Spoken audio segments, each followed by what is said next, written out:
Olá, preparada para um mergulho hoje em umas ideias que, olha, desafiam bastante o nosso entendimento comum? Opa, sempre preparado. O que temos para hoje? Hoje a gente vai explorar uns trechos de Relatos de Beelzebub ao seu neto, do Gurdjieff. E para dar uma ideia do terreno assim que a gente vai pisar, imagina um ser de outro planeta, o tal Beelzebub, dizendo que o nosso Sol, bom, que ele não funciona bem como a gente pensa. Que luz e calor são outra coisa, uma substância, Okidanock. É, no mínimo intrigante, né? Com certeza. É uma obra bem, assim, bem complexa, né? Uma alegoria cósmica, na verdade. O Beelzebub é esse ser muito experiente que está viajando pelo universo numa nave, a Karnak, com o neto dele, o Racine, e ele observa a Terra, né? E descreve a gente, nós os seus favoritos, como ele diz assim, com uma certa ironia. Talvez não esteja sendo usado. Exatamente.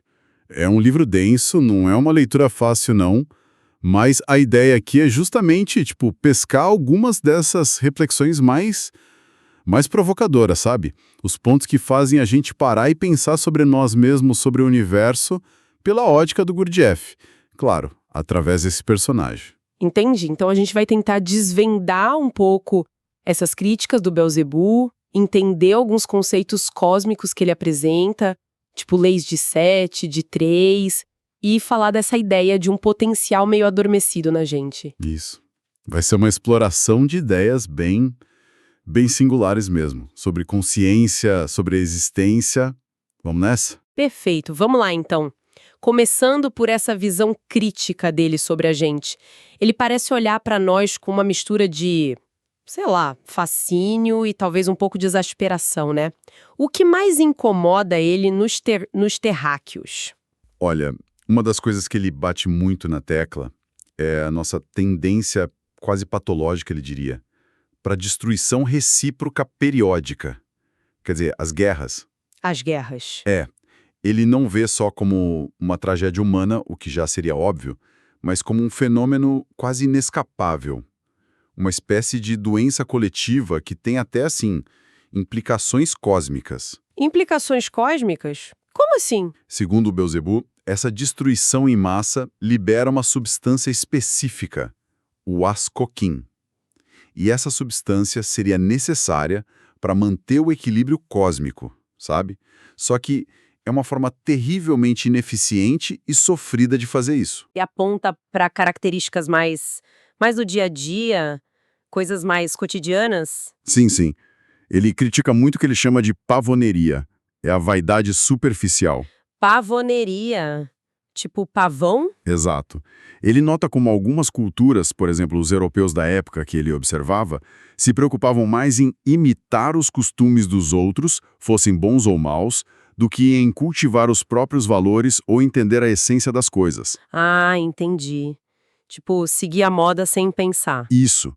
Ele dá o exemplo dos russos imitando os franceses na época, sabe? Imitando tudo, até os vícios, sem critério. É essa busca pela aparência, né? Em detrimento da substância. E essa busca pela aparência, ele via isso em outros lugares também?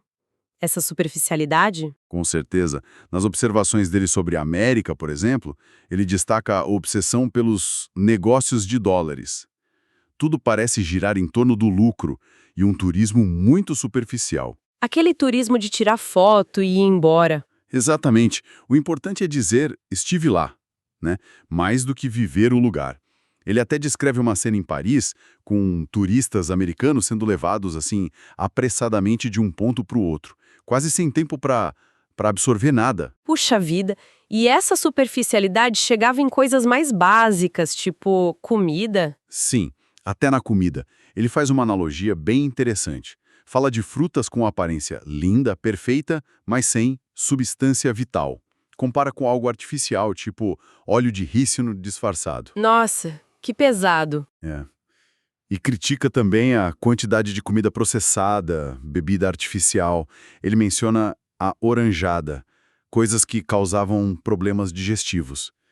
Para ele era mais um sintoma dessa desconexão com o que é genuíno, com o que nutre de verdade, tanto fisicamente quanto talvez espiritualmente, né? É uma crítica bem ampla mesmo, que vai do social até o prato de comida.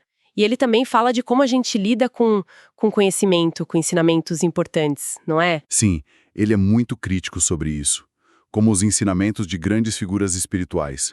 Ele menciona Ashiata Shiemas, Jesus e outros, como esses ensinamentos são rapidamente distorcidos. Distorcidos por quem? Ou por quê? Ele fala dos Hasnamusses, é um termo dele para descrever indivíduos que têm certas características psicológicas negativas, assim, já cristalizadas, e também pela psicopatia ordinária das pessoas comuns. Isso tudo acaba fragmentando as mensagens originais, sabe? Cria um monte de seitas, rituais vazios, e o núcleo transformador se perde. Ele já viu as 5 grandes religiões da época dele nesse estado de declínio. Esse conceito de Hasnamus parece importante, vamos guardar ele para depois. E essa crítica à distorção do conhecimento vale para a educação em geral também. Com certeza. Ele critica o que chama de oskiano, que seria a nossa educação moderna, porque, segundo ele, ela foca em encher a cabeça das pessoas com informação fragmentada, fantástica e efêmera, ele diz, mas não cultiva a capacidade de pensar por si mesmo, a tal da razão objetiva. E qual o resultado disso? O resultado, para ele, é um ser humano que funciona no automático, reativo, sabe? Em vez de consciente. Isso se reflete até na nossa ideia de justiça, que ele acha que é uma miragem, e até no uso que a gente faz da eletricidade. Eletricidade, a nossa eletricidade comum. Ele usa o termo eletricidade, mas parece se referir a uma manifestação do Okida-noki, aquela substância primordial. Ele diz que a gente usa de forma indevida, destrutiva, e que isso tem consequências cósmicas, tipo dificultar o aperfeiçoamento lá em Marte.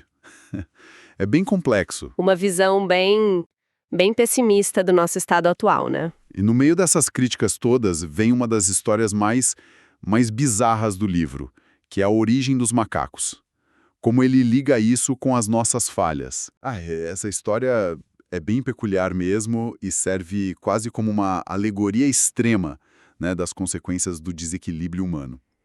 Beelzebub conta que lá atrás, em tempos muito remotos depois de uma catástrofe na Terra, os seres humanos passaram por um período de instabilidade muito grande. E aí adotaram práticas sexuais que ele considera não naturais. Que tipo de práticas? Ele usa uns termos estranhos, tipo mordotinalismo, androparastia, que comentadores associam a onanismo e homossexualidade, na visão crítica dele. Mas o ponto é que esse desequilíbrio geral teria permitido, excepcionalmente, uma coisa que normalmente não acontece. O cruzamento entre fêmeas de seres tricerebrados, como os humanos... Tricerebrados. com 3 centros, digamos. E machos de seres bicerebrados, que seriam os quadrúpedes da época. Peraí. Cruzamento entre espécies diferentes. Humanos com animais. Como assim? É chocante, né? Ele explica isso invocando uma lei cósmica específica, a afinidade do número total de vibrações, que teria entrado em jogo por causa das condições anormais do planeta na época. E o que essa lei faz? Normalmente, ele diz, a substância da concepção de um tipo de ser, ele chama de Exioerrare, não se combina com a de outro tipo. Mas nessas circunstâncias excepcionais, o Exioerrare da fêmea tricerebrada pôde se fundir com o do macho bicerebrado. E desse cruzamento teriam surgido os ancestrais das várias espécies de macacos que a gente conhece, cada uma refletindo características dos quadrúpedes envolvidos na origem. Nossa Senhora! É uma história que choca mesmo. Mas dentro da lógica do livro, ela serve para ilustrar as consequências, assim, totalmente imprevistas de desvios muito profundos da ordem natural, segundo a visão dele. E realmente, fora do comum. Fica a pergunta, né, se a gente lê isso literalmente ou como uma metáfora bem forte sobre como nossos desequilíbrios podem gerar coisas inesperadas, monstruosas até. Essa história acaba levando a gente para explorar um pouco mais essas leis cósmicas que o Beelzebub tanto menciona. Exato, porque ele descreve um universo que é regido por leis bem precisas. E 2 delas são fundamentais. A primeira é a Heptaparaparshinoki. O quê? Heptaparaparshinoki. É a lei da 7, ou lei da 8ª.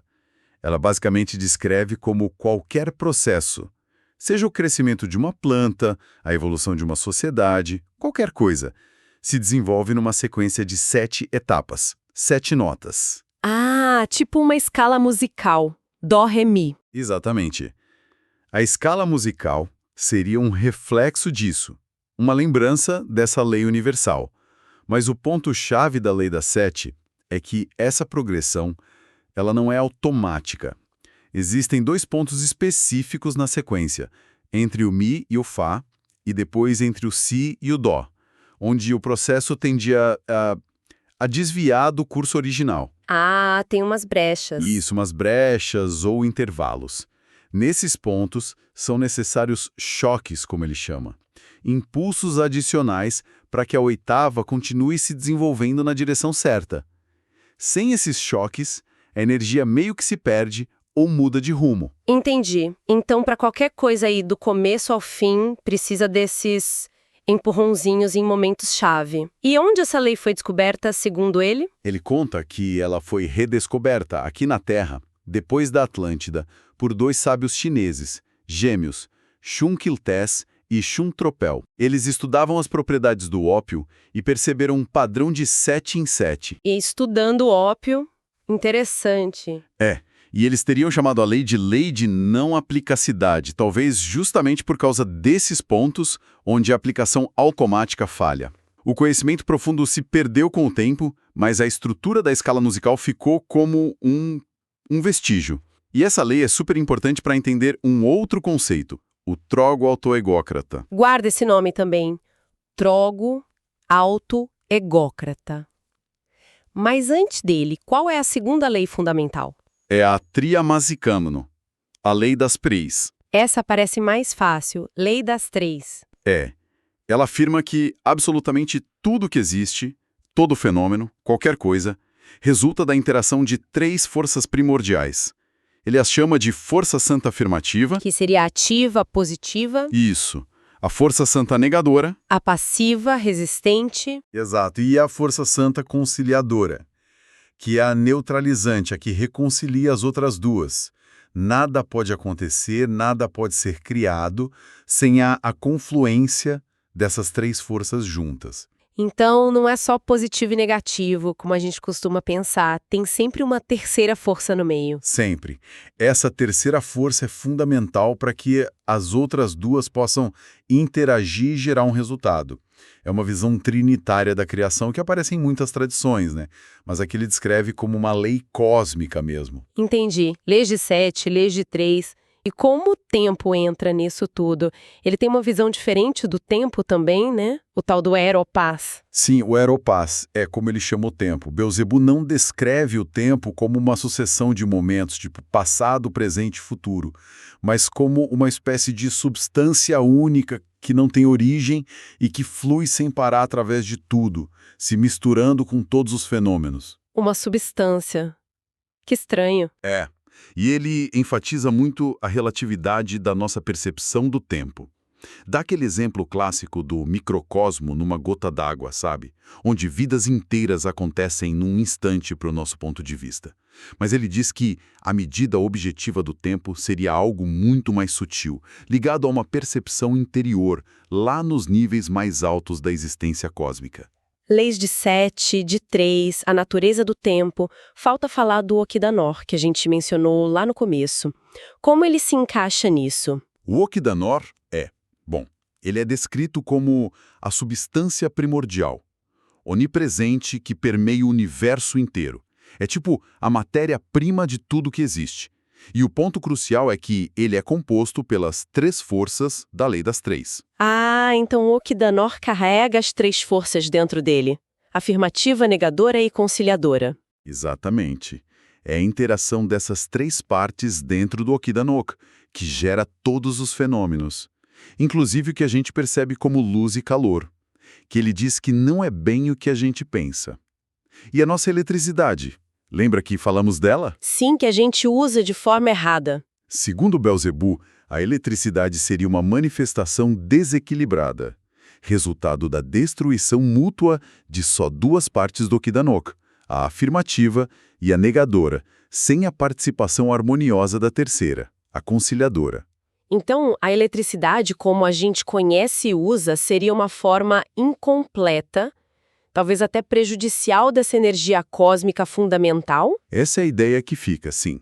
E tudo isso, as leis, as substâncias, tudo funciona dentro de um processo cósmico enorme chamado trogoautoegócrata. Aquele nome, trogo.alto.egócrata. O que significa isso simplificando? Simplificando bastante, é a lei da alimentação recíproca universal. A ideia de que tudo come tudo, ou melhor, tudo no universo se alimenta de alguma coisa e, ao mesmo tempo, serve de alimento para outra coisa, numa cadeia imensa e interconectada de transformação de energia e substâncias. Tipo uma cadeia alimentar cósmica. Muito mais que isso. Desde o Sol absoluto, a fonte de tudo, até o menor micróbio aqui na Terra. Todo mundo participa desse processo de dar e receber. Isso mantém o equilíbrio e a dinâmica do cosmos todo. É como se fosse o grande metabolismo do universo. Uau! São leis bem complexas, mas que pintam um quadro de um universo muito interconectado, dinâmico, com uma ordem por trás de tudo. Agora, diante disso tudo, dessas críticas e dessas leis, o Beelzebub oferece alguma esperança? Algum caminho para o ser humano sair desse estado que ele descreve? Isso leva a gente para a questão do potencial perdido, né? E o caminho do ser. Sim, apesar de todas as críticas que são bem duras, a obra aponta sim para um potencial de desenvolvimento. E a figura de Ashiata Shiyamashi é central aqui. Ele foi um mensageiro sagrado enviado para a Terra. Ashiata Shiyamashi. Isso. E os ensinamentos dele focavam justamente na necessidade de desenvolver a consciência objetiva, que seria uma percepção clara e imparcial da realidade, bem diferente da nossa consciência de vigília comum, que é supersubjetiva, cheia de automatismos. E como ele propunha que a gente alcançasse essa consciência objetiva? Qual era o caminho? O caminho era a luta interior consciente.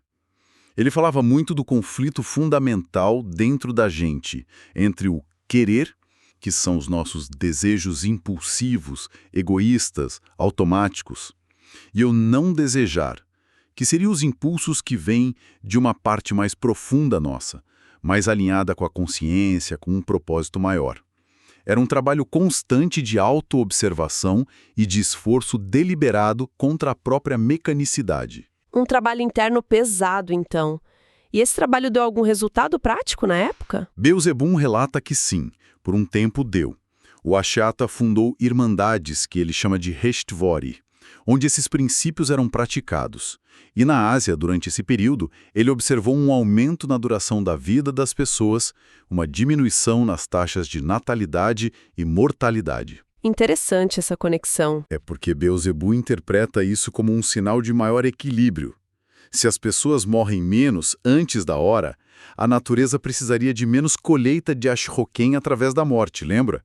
E também houve uma redução significativa das guerras naquela região. Mas imagino que, como Gurdjieff costuma apontar, esses esforços acabam sendo sabotados, né? Exatamente. A obra do Ashiata foi eventualmente destruída, e aqui a gente volta naquele conceito. O Hasnamos, lembra que a gente guardou ele? Lembro, o indivíduo com as características negativas cristalizadas. Isso. Beelzebub define um Hasnamos não pela raça, nem classe social, nada disso, mas por um conjunto específico de propriedades psicológicas que se solidificaram na pessoa. Ele lista 7. Quais são? Olha só. Primeiro, uma depravação essencial. Segundo, sentir satisfação em enganar os outros. Terceiro, um desejo de destruir a vida alheia. Quarto, a tendência a evitar o esforço consciente que é necessário para o desenvolvimento do ser. Quinto, o impulso de esconder os próprios defeitos dos outros. Sexto, se vangloriar de méritos que não tem. E sétimo, fingir ser o que não é. Nossa, é uma lista e tanto. E um Hasnamos muitas vezes sem nem perceber, não só impede o próprio desenvolvimento, como também atrapalha ativamente o desenvolvimento dos outros. Beelzebub até dá um exemplo histórico, um tal de Lentro Hamsenin, que teria contribuído para minar o trabalho do Ashiata. É uma descrição psicológica bem específica e sombria mesmo. E como essa ideia do Hasnamos se contrasta com a estrutura do ser humano comum? Gurdjieff usa alguma imagem para explicar isso? Sim, ele usa uma alegoria muito famosa, a da carruagem, para descrever essa condição desintegrada do ser humano comum. Ah, eu já ouvi falar dessa. Como é mesmo? Então, a carruagem é o nosso corpo físico, que geralmente está negligenciado, enferrujado, por falta de uso adequado, como ele diz. O cavalo, que puxa a carruagem, representa as nossas emoções, os sentimentos. E esse cavalo geralmente é selvagem, mal treinado, reage impulsivamente, só busca satisfação imediata. Totalmente descontrolado. Exato. O cocheiro, que deveria guiar o cavalo, é a nossa mente, a razão. Mas, na maioria das vezes, o cocheiro está ok. Sonolento, distraído, mal vestido, com pouquíssimo controle sobre o cavalo, sobre as emoções. E o mais importante, o passageiro dentro da carruagem, que deveria ser o mestre, o verdadeiro eu. Esse passageiro está ausente ou está dormindo, nem sabe para onde a carruagem está indo. Que imagem poderosa, mostra bem essa desconexão, né? As partes que deveriam trabalhar juntas, mas estão cada uma por si, desgovernadas. Exatamente. O homem comum, para Gurdjieff, seria essa carruagem à deriva. Uma máquina reagindo aos estímulos de fora. Já o homem verdadeiro, em contraste, seria aquele em que o passageiro, o eu, despertou e assumiu o comando. O cocheiro, a mente, está alerta, treinado. O cavalo, as emoções, está domado, direcionado. E a carruagem, o corpo, está bem cuidada. É um sistema integrado, capaz de fazer conscientemente, de ter um propósito e agir de acordo com ele. Faz muito sentido. E tem outra imagem que complementa essa ideia, não tem? Aquela do rio da vida? Tem sim, a alegoria do rio da vida. Ela descreve o curso da vida humana. Diz que depois que a gente atinge a idade da responsabilidade, o rio da vida se divide em duas correntes principais. Uma delas segue em direção ao oceano vasto. Que seria? O oceano simboliza a possibilidade de evolução, de desenvolvimento do ser individual. Essa corrente é para aqueles que fazem os tais esforços conscientes de autonegação, ou seja, que trabalham ativamente contra os próprios automatismos para despertar e fortalecer o eu. E a outra corrente do rio, para onde vai? A outra corrente se desvia e se perde nas profundezas da Terra. Ela representa a involução, a vida vivida de forma puramente mecânica, automática, onde o indivíduo acaba servindo só aos propósitos gerais da natureza. Tipo o troglodita naquele nível mais básico, mas sem realizar o seu potencial único. E o fator decisivo para qual caminho a pessoa vai seguir é, de novo, a presença e o esforço do eu. Duas alegorias muito fortes, né? Que apontam para essa escolha fundamental: viver como uma máquina ou buscar despertar consciência.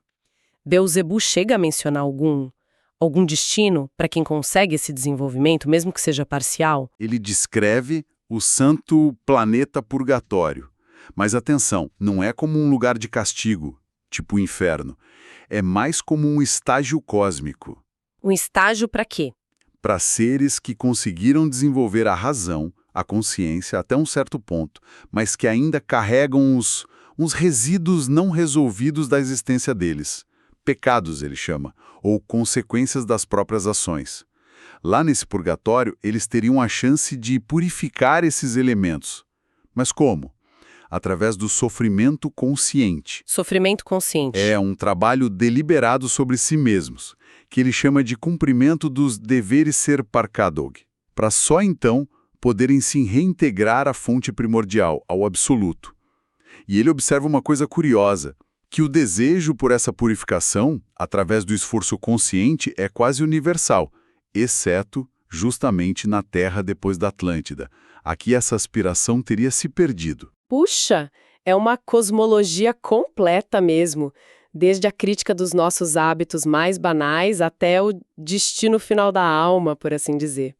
Bom, recapitulando então, a gente explorou bastante a visão crítica do Beelzebub sobre a humanidade, guerras, vaidade, superficialidade, a distorção dos ensinamentos. Mergulhamos um pouco em leis cósmicas, como a lei das 7 e a lei das 3, e conceitos como o Kidanok e troglodita. E o que eu acho crucial, vimos essa ideia de um potencial humano para a consciência objetiva, para o ser, ilustrado pelo Ashata Shemashi, pelas alegorias da carruagem e do rio da vida. Tudo isso em contraste com a vida automática e a figura sombria do Hasnamus. Exato.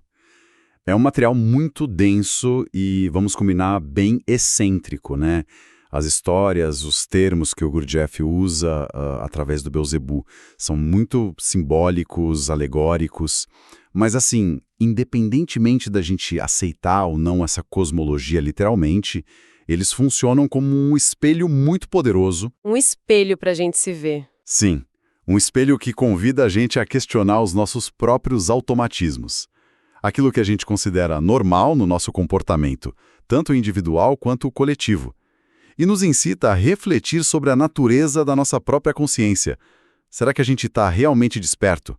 Ou está mais para cocheiro sonolento? É um convite constante para a autoobservação, sem dúvida nenhuma. E para finalizar, talvez um pensamento para deixar ecoando aí para quem está ouvindo a gente, inspirado justamente nessas ideias, pensando na carruagem, o corpo, as emoções, a mente e o eu talvez adormecido, como seria experimentar só por uns breves momentos durante o dia, simplesmente observar essa dinâmica interna.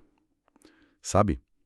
Notar sem ficar julgando como os pensamentos, o cocheiro, surgem e tentam direcionar, como as emoções, o cavalo, reagem e puxam para lados diferentes, como o corpo, a carruagem, sente tudo isso. Que tipo de clareza poderia surgir dessa simples observação sobre o quão automática ou, quem sabe, potencialmente consciente é a nossa própria experiência a cada instante? Fica aí a reflexão.